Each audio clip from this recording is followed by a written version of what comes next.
ये एक अघोषित अदालती सुनवाई का दृश्य है, केवल इसलिए क्योंकि जघन्य अपराध करने वाले हत्यारे 18 वर्ष से कम आयु के किशोर हैं। न्यायाधीश के सवालों का सामना करते हुए दोनों पक्ष खुद को हत्यारा मानने से इनकार कर रहे हैं और दोनों ही नाबालिग होने का बहाना बनाकर कानून की सजा से बचना चाहते हैं। न्यायाधीश ने दोनों की बातचीत का रिकॉर्ड और घटना के दिन की सीसीटीवी रिकॉर्डिंग दिखाई। मौजूदा सुरागों के आधार पर ये पुष्टि की जा सकती है कि पीड़ित को घटनास्थल पर फुसलाकर लाने वाला हान रुयन था, न कि बाई चेंग्यू बाग सेओंग्यू। इसके अलावा क्या वो अभी भी जीवित है? क्या आपने मॉनिटर की जांच की है? जवाबों को देखते हुए ये स्पष्ट है कि दोनों ने पहले से ही योजना बना रखी थी। इस पर हान रुयन के वकील ने गवाही देने के लिए डॉक्टर को बुलाया ताकि यह साबित किया जा सके कि वो डिप्रेशन और लगातार होने वाले पीड़ित होने के भ्रम परसिक्यूशन कॉम्प्लेक्स से ग्रस्त है। उसे वहम रहता है कि लोग उसे चोट पहुंचाएंगे। वो दूसरों के व्यवहार को धमकी भरा समझता है और जवाबी कार्रवाई करता है। इससे पता चलता है कि विरोधी पक्ष ने स्थिति को एक आकस्मिक अपराध की ओर मोड़ने के लिए पूरी तैयारी की है। ऐसे ही चलते रहना कोई समाधान नहीं है। सच्चाई उजागर करने के लिए न्यायाधीश ने फैसला किया कि दोनों के रिश्ते में फूट डालने की कोशिश की जाए ताकि वे एक दूसरे के किए को उजागर कर सकें। उन्होंने बाई चेंग्यू को एक सफेद डेटा केबल दी।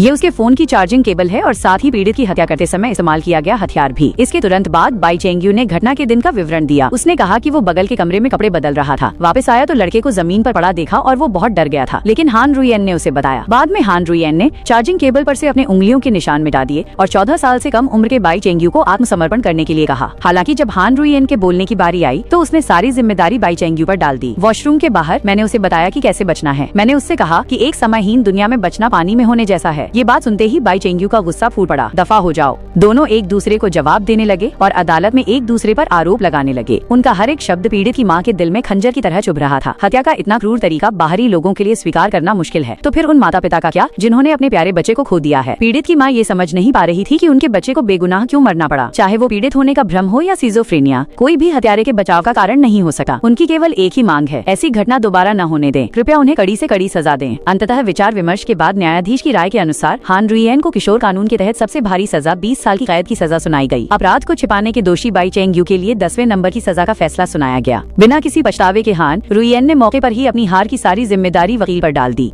बाई चेंग्यू की मां भी फैसले को स्वीकार नहीं कर सकी। वो दौड़कर आईं और जज पर आरोप लगाने लगीं कि उन्होंने अपनी बात नहीं रखी, जबकि कहा गया था कि अगर वो खुद गुनाह कबूल कर लेगा तो सजा में नरमी बरती जाएगी। न्यायाधीश ने तुरंत पलटवार किया और बाई की मां पर आरोप लगाया कि वो पीड़ित की मां के उस दिल दहला देने वाले दर्द को महसूस नहीं कर सकती। हालांकि यह मामला समाप्त हो गया है, लेकिन विवाद अभी भी मौजूद है। क्या ये किशोर अपराधी सचमुच सुधार कर पाएंगे? क्या उम्र बचाव का बहाना बन सकती है? कानून को अधर्म के आगे नहीं झुकना चाहिए। नाबालिग संरक्षण कानून को शैतानों के बचने का बहाना नहीं बनने दिया जा सकता।